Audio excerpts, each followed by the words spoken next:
Hi, I'm Mark, owner of the ceramic shop here in Philadelphia. It's a pottery supply store. And I also invented a product called the HydroBat.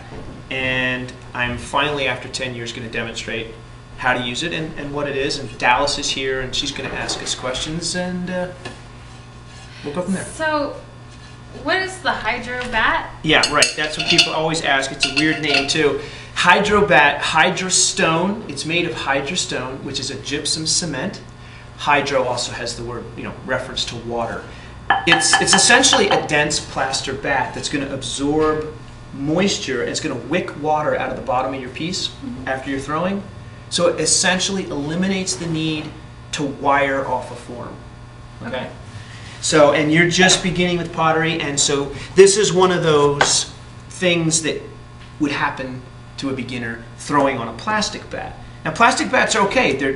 They're inexpensive and they're good for a lot of things, but for plates or bowls, I'm just going to put this on here and show one of the problems that happens with wiring off your form off a plastic bat.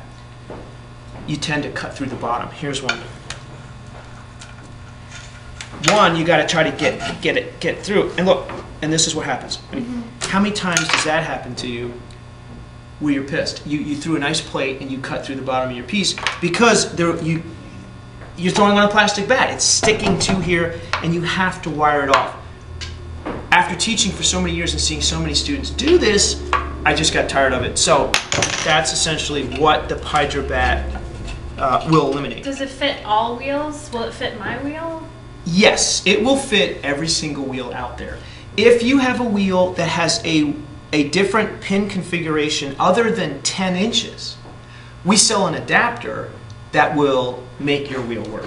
Do the rubber grommets wear over time? No. This rubber will hold up to acids, oil, all sorts of things that won't even come in contact here.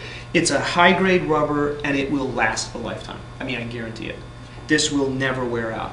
And it's designed to taper into the perfect 3/8 inch bat pin head.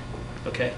So the way I set it on is I put my finger on one hole here and I line up my fingernail on that one pin. So I find one, and once you find the one, it's easy to find the other.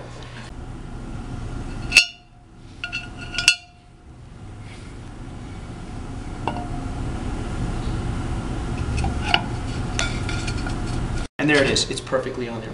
Now there's a little wiggle, but that's because my bat pins don't have wing nuts underneath the wheel head. And that's something I just prefer. But if you want, put the wing nuts on and this will be totally stable. It's a nice, thin, lightweight design. And I put this flange into it so you can get your fingers under it and lift it off. Okay. It's just a subtle little advantage. One subtle difference when working with the HydroBat as opposed to throwing right on a wheel head or a plastic bat, you do want to add a little water because this plaster is going to absorb that moisture. So the first thing I do is just add a little water. I mean, this is a brand new one. It's never been used. Wow, just soaked right in. Yeah, it'll suck right in. I mean, you could pour probably 3-4 cups of water onto this and it'll just soak right in. So I would even maybe put a little more.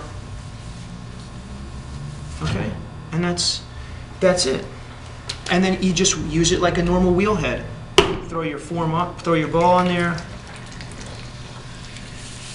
And then one other subtle thing is your first is going to be compressing down maybe a little bit more than a plastic bat or a normal wheel. But this is a 10-inch bat, and I wanted to show you that. We sell an 8 and a 10-inch. We sell a 12, a 14, a 16, 18, and even larger sizes. Wow. Yeah.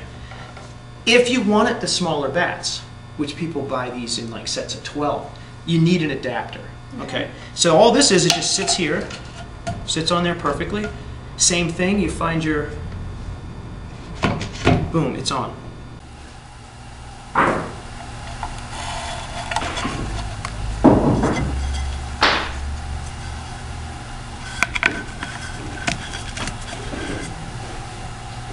Okay.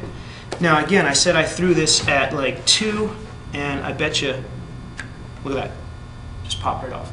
And I swear I could have gotten this off probably at 5. So 3 hours on this is equally wet as this. And that's like half the battle with trimming. if you have a plate where you have a dry edge and you flip it over, what happens? Cracks.